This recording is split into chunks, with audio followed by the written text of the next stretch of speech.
At para sa ating mga balita, mga sundalong Ruso, unti-unti daw nilalason. At bansang China, naalarma sa pinakabagong armas ni Donald Trump. Pero bago natin umpisahan ang ating mga balita, mangyari po lamang na i-like ang video ito para sa patuloy na paghahatid natin ng ating mga updates mula sa loob at labas ng bansa. Malaking tulong po ang inyong like para sa aming mga content creator. Maraming salamat po mga kababayan. Hindi lamang mga sagupaan sa frontline ang nagdudulot ngayon ng casualty sa militar, kundi pati na rin ang mga nakakagimbal na epekto ng digmaan na ngayon ay nagbabanta na sa kalusugan ng mga sundalo. Ngayong araw, iuulat namin sa inyo ang isang alegasyon na labis na nagdulot ng kontrobersya sa Russia. Isang alegasyon na mariing itinatanggi ng mga otoridad. Ayon sa mga ulat, isang misteryosong virus umano ang kumakalat sa mga sundalong Ruso na nagbabalik galing sa digmaan. Dahil dito, lumaganap ngayon ang takot at pangamba ng publiko. Sa mga nakalipas na araw, dumarami ang mga ulat na ang mga sundalong matagal nang nananatili sa frontline ay dumaranas daw ng malulubhang problema sa kalusugan pagbalik nila sa Russia. Pero ang pinakakapansin-pansin dito, ang mga sintomas ng sakit na ito. Ayon sa ilang mga ulat, may mga sundalong dumaranas daw ng mga nakakabahalang sintomas, gaya ng pag-ubo ng dugo, mataas na lagnat at matinding problema sa paghinga. Bagaman sinisikap ng mga opisyal na pakalmahin ang publiko sa pagsasabing walang katotohanan ang mga alegasyong ito, may mga ulat mula mismo sa mga doktor na nasa digmaan na nagbubukas ng maraming tanong tungkol sa tunay na kalagayan ng kalusugan ng mga sundalong Ruso. Posibleng ang kakulangan sa kalinisan at hindi sapat na pangangalagang medikal sa frontline ang nagpapabilis ng pagkalat ng mga nakakahawang sakit sa mga sundalo. Isa nga ba itong krisis sa kalusugan na matagal nang hindi napapansin sa gitna ng digmaan? Susubukan naming sagutin ang mga tanong na ito at bibigyang linaw ang mga isyong ito gamit ang mga impormasyon mula sa aming mga source sa mismong pinangyayarihan ng mga ulat. Sasagutin natin ang mga tanong gaya ng bakit ba mariing itinatanggi ng mga opisyal ng Russia ang mga aligasyong ito? Paano ba naaapektuhan ng mga kondisyon sa frontline ang resistensya ng mga sundalo laban sa sakit? Sa Russia, tila lumilipat ang kaguluhan mula sa frontline patungo sa mga pasilyo ng ospital. Yan ay dahil sa mga ulat na maraming sundalo daw na bumabalik mula sa labanan ang nagpapakita ng mga kakaibang sintomas na nagdudulot ng matinding takot ngayon sa publiko. Partikular ang nakakabahalang kalagayan ng pamumuhay at hygiene ng mga sundalong Ruso na posible anyang magbunga ng epidemya. Mariing itinatanggi ngayon ng pamahalaan sa Russia ang mga paratang na may sakit na kumakalat sa Russian frontline at sinabing ito ay karaniwang respiratory infection lamang. Pero batay sa mga impormasyong nakalap, ipinakita na mas seryoso ang sitwasyon kaysa sa tunay na sinasabi sa publiko. Ayon sa mga local media at sa mga independent journalist, umaapaw daw ngayon ang ilang mga military hospital ng mga pasyente na may problema sa paghinga. Ang ilan sa kanila ay may matitinding sintomas ng pulmonya habang ang iba naman ay umuubo na ng dugo at may matataas na lagnat. Pero ang nakakabahala umano dito ay karamihan sa mga pasyenteng ito ay nagnegatibo sa influenza o sa COVID-19. Kasabay nito ay sunod-sunod ang mga statements ng mga health institutions sa Russia na may layuning alisin ang takot ng publiko. Ayon sa ahensyang namamahala sa consumer rights at public health, wala daw ebidensya na may bago o hindi pa nakikilalang virus na kumakalat ngayon sa kanilang bansa. Nanindigan naman ang mga opisyal na ang nasabing sakit ay dulot lamang ng pangkaraniwang respiratory infection tulad ng Mycoplasma pneumonia. Pero ang mga salaysay ng mga sundalong galing mismo sa frontline ay nagpapahiwatig na may mas malalang kalagayan na nangyayari doon.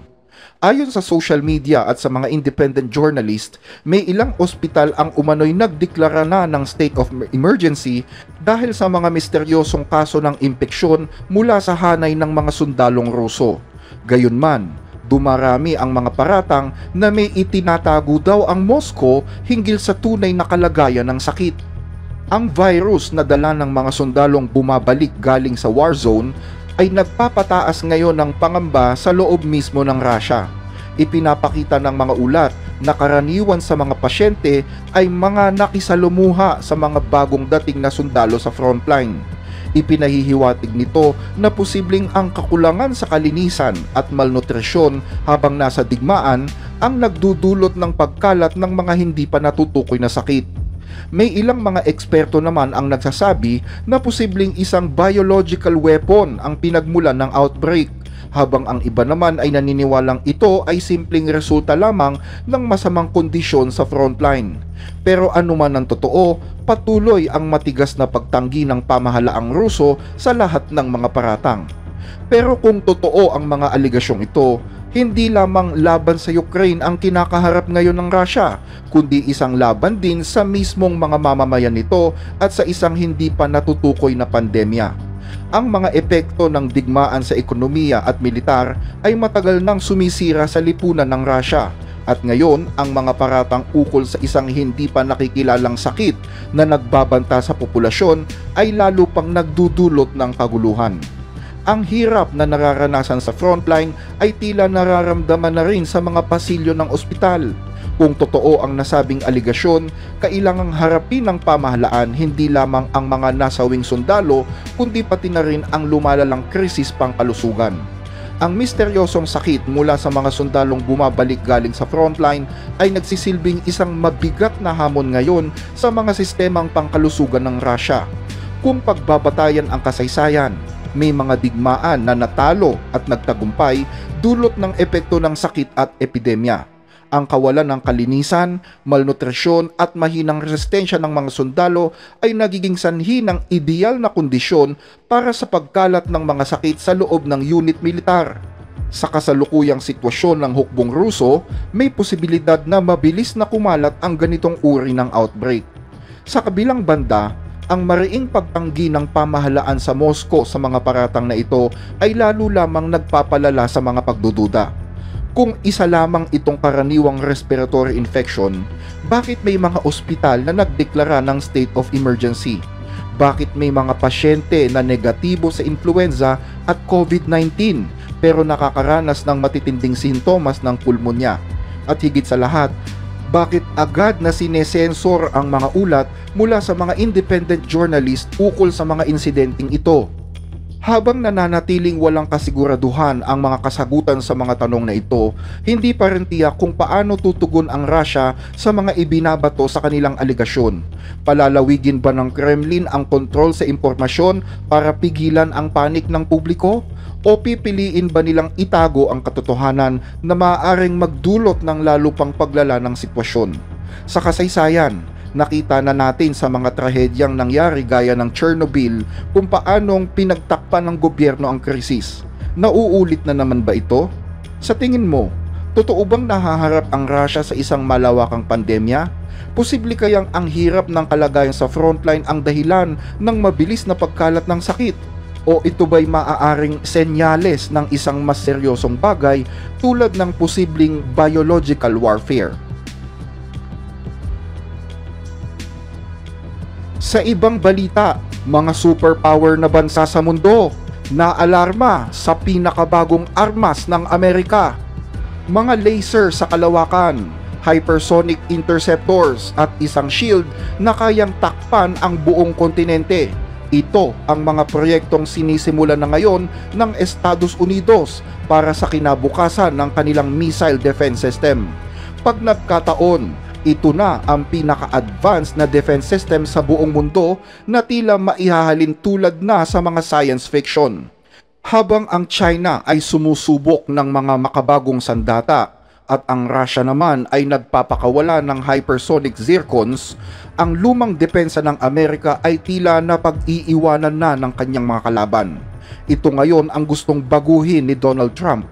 Balak niyang magtayo ng isang bagong Iron Dome, isang next generation shield na dinisenyo para pulbusin ang mga paparating na bomba at missiles bago pa ito umabot sa lupa ng Estados Unidos. Maraming salamat sa inyong suporta. Talagang sinuportahan ninyo siya ng mabuti. Sa tingin ko ay magiging kahanga-hanga siya. Kilala ko siya ng mabuti. At naniniwala akong magiging kahanga-hanga talaga siya. Siya ang taong kailangan natin para agad masimulan ang pagbuo ng isang makabago at advanced na Iron Dome Missile Defense Shield, isang pananggalang na kayang protektahan ang mga Amerikano. Alam nyo, pinoprotektahan natin ang ibang mga bansa, pero hindi natin napoprotektahan ang ating sarili. Ang missile defense shields ay parang isang makabagong payong kung saan pinagsama-sama ang mga satellite, radar at interceptors para matukoy at mawasak ang mga paparating na missile habang nasa kalagitnaan pa ng himpapawid. Mayroon ng matatag na sistemang pangdepensa ang Estados Unidos na binubuo ng THAAD, mga barkong pandigma ng Aegis at ang Patriot System. Pero ang tinaguriang The Golden Dome ni Donald Trump na hinango mula sa Iron Dome ng Israel ay mas pinalawak para protektahan ang isang superpower. Layunin nito na i-neutralize ang lahat ng uri ng mga banta mula sa ICBM ng North Korea hanggang sa mga hypersonic gliders ng China. Plano ng Pentagon na bumuo ng layered network na binubuo ng mga laser sa kalawakan, ng mga AI-driven satellites at ground-based launchers. Lahat ay nakasync upang makapag-react sa loob lamang ng ilang segundo. Ayon sa pahayagang Reuters, ang kumpanya ni Elon Musk na SpaceX kasama ang software company na Palantir at drone builder na Anduril ay nagtutulungan para bumuo ng mahahalagang bahagi ng Golden Dome. Ang SpaceX na kilala sa pagpapadala ng mga astronaut at satellite sa kalawakan ang inaasahang mangunguna sa pagtatayo ng proyektong ito. Dahil sa kanilang Starlink mega constellation, sa kakayahang maglunsad ng mga satellite at sa vertically integrated technology nito, may natatanging kalamangan ang SpaceX para gawin ang proyekto ni Trump. Ayon sa mga eksperto, ang ganitong uri ng shield ay posibleng umabot daw ng ilang trilyong dolyar.